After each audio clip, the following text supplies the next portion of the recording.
Did you all watch my recent video on the Sony Inzone H3 gaming headset right here? There's two reasons you might have missed it. Number one, I accidentally forgot to change the time, so it posted at 12 a.m. Rookie mistake. Number two, well, the headset was just horrible. It was so bad. They ought to call these the Sony Outzone H3s. But today, we have something a lot better. The Sony Inzone H7s, and let me tell you what, much improved over the H3s. Let's check them out. Now, as far as in your box, of course, you're gonna get your headset. You get your detachable USB-C cable for charging, which you get up to 40 hours of battery life on this headset. You get your USB dongle, and on the side, as you can see, if the camera's picking up here, it has PC and PS5, just a little mode to switch it over. But before we get into any of that other stuff, you know we have to start with comfort. And taking a look at the Inzone H7s right here, guys, I have to start with these ear pads. Holy stinking moly, no joke, these things are incredibly stinking cozy. Just look at them. They're like incredibly plush memory foam. Take some time to come up right there. Sports material on the outside, pleather on the inside. Very soft and cozy, very cool to the touch. I absolutely love these ear pads. Coming up to the headband, same headband we saw on the H3, just that little bit right up there, but again, plenty plush. Now you do have full swivel, as you see, a little bit in, a little bit out, but I want to show you these hinges, guys. These are so cool. Take a look at that ear cup just moving in there. Bring it up a little bit and you can kind of look at it this way. So you got that little hole in there, then your bracket's going into there and it's just moving within there. Me personally, I don't know. I love the aesthetic. I love the innovation of it. It just fits as far as comfort and then style. Perfect. Putting it on a scale, we are going to get 318 grams. And again, the combination of the ear pads, the headband, the adjustability on it and everything right here. I just want to sit here and go like this through the entire video. But no joke, the comfort of this headset is hands down incredibly stinking cozy. I can't get over these ear cushions. So stinking cozy. Now, of course, we do know comfort is subjective, right? It's going to be different person to person, maybe completely cozy for me. I wear glasses all the time when I game, so again, perfect there. But one example I want to give you as far as the comfort of these, what they feel just like, is the Razer Black Shark V2 Pros. And as far as the build, well, the one part where I stated is super cool and innovative, I love. I don't know, it makes me a little worried. Is that just because it's new and it's something I haven't seen? Probably, because honestly, whenever I stretch it out and I pull it like that, and why I do that, guys, is because that's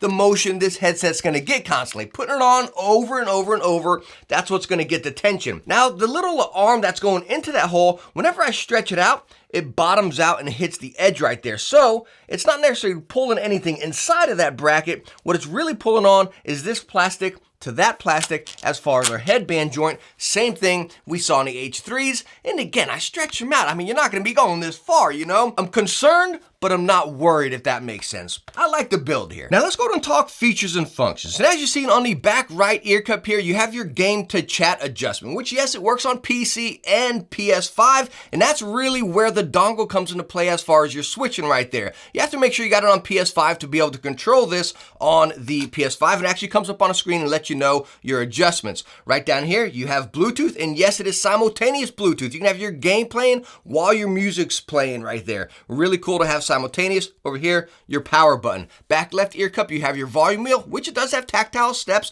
and when you get all the way to the bottom, it beeps, and all the way to the top, it beeps, but it is continuously rolling.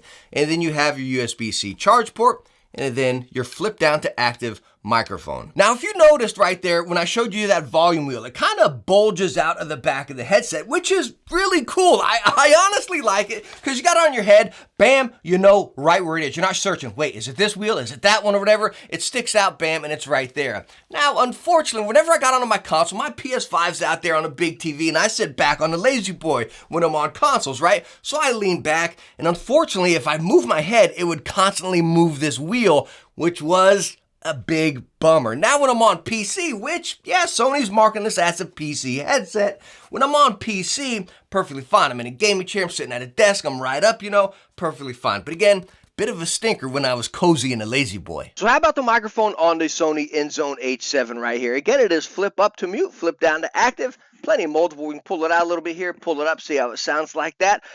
As far as the microphone, one thing I want to test right here on the H3s, if you go back and listen to it and you kind of turn your volume up a little bit, there's a slight hum in the background right there. Really weird.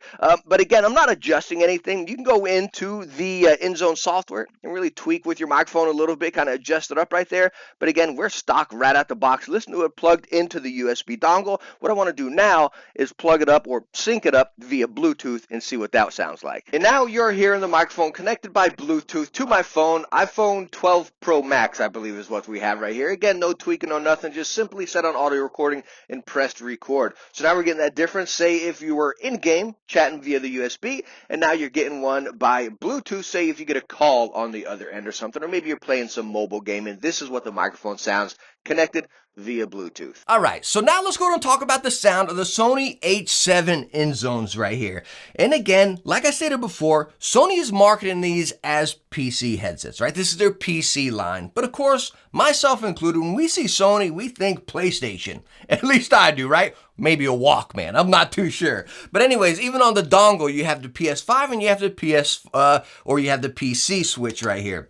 And coming off of the H3s, if y'all remember, one thing I stated about that is it was distant. I said it sounds like a shy headset. I wanted to pull a little bit more closer to me, right? Now we got a little bit different right here. Still 40mm drivers, but now with a frequency range of 5 to 20,000. The H3s 10 to 20,000, minimal difference, right? You can still dive into the Inzone software and dabble with your EQ, adjust to pull it out, get your spatial sound, take a picture of your ears and do all that goofy stuff, you know? Again, I don't like the spatial sound on it, but as far as your EQs, you can get in there and really play with it. By the way, on these guys, know your EQs do not save to the dongle, so if you set one on a PC, come over to your PS5, no, it is not going to transfer over, you're just getting that core sound. And talking about the core sounds of these, much improved. It is weird with the mild differences. Of course, we got wired, so their power, they're pushing a little more. Maybe that's what we're getting here.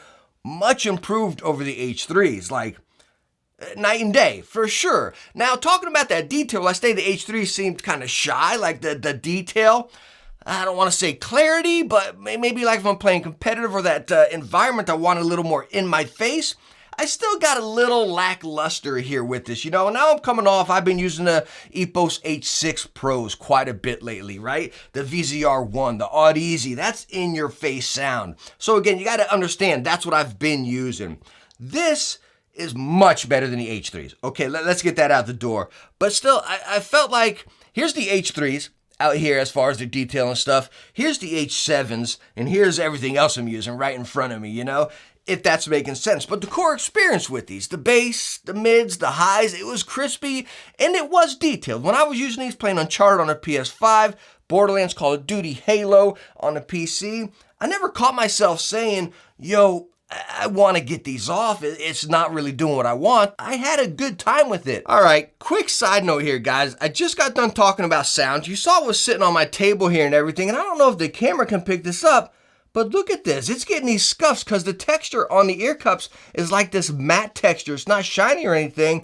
And if I rub it, it doesn't come off. I'm going to have to go get like a magic eraser or something. That's hideous, you know, and it's just a regular old wooden table. That's a bummer. So now for that final question, are they worth the MSRP $230? And I honestly am gonna say yes. The comfort, guys, is phenomenal. Me personally, I love the styling. I know some people say they look like earmuffs or something like that, but again, that plays into the sound, how big and open that is. That plays into the sound right there. But at $230, you don't look at it just as a pair of headphones, right? We can go off and say, hey, look at my H6 Pros that I just talked about. They're 170 MSRP. You can get them now for 150. Amazing headset. And yeah, I'd use that over this. That's a wired headset, and that's all you get. Over here, you got wireless. You got Bluetooth, simultaneous Bluetooth on top of that. I'm over here actually looking to see other gaming headsets, just seeing what it stacks up against. And one that really stands out to me is a Turtle Beach Stealth 700 Gen 2s. You know what? It's funny, because now that I think of it, the sound is incredibly similar here. The Turtle Beach Stealth 700 Gen 2s, they almost sound exactly like this. I would say the 700 Gen 2s are a little more punchy, a little more in your face, but very, very similar. Gen 2s, a little more clamping force, these are a little bit lighter. But as far as that comfort, that core experience, the features, very similar. And those guys coming at $200 MSRP, these coming at $230.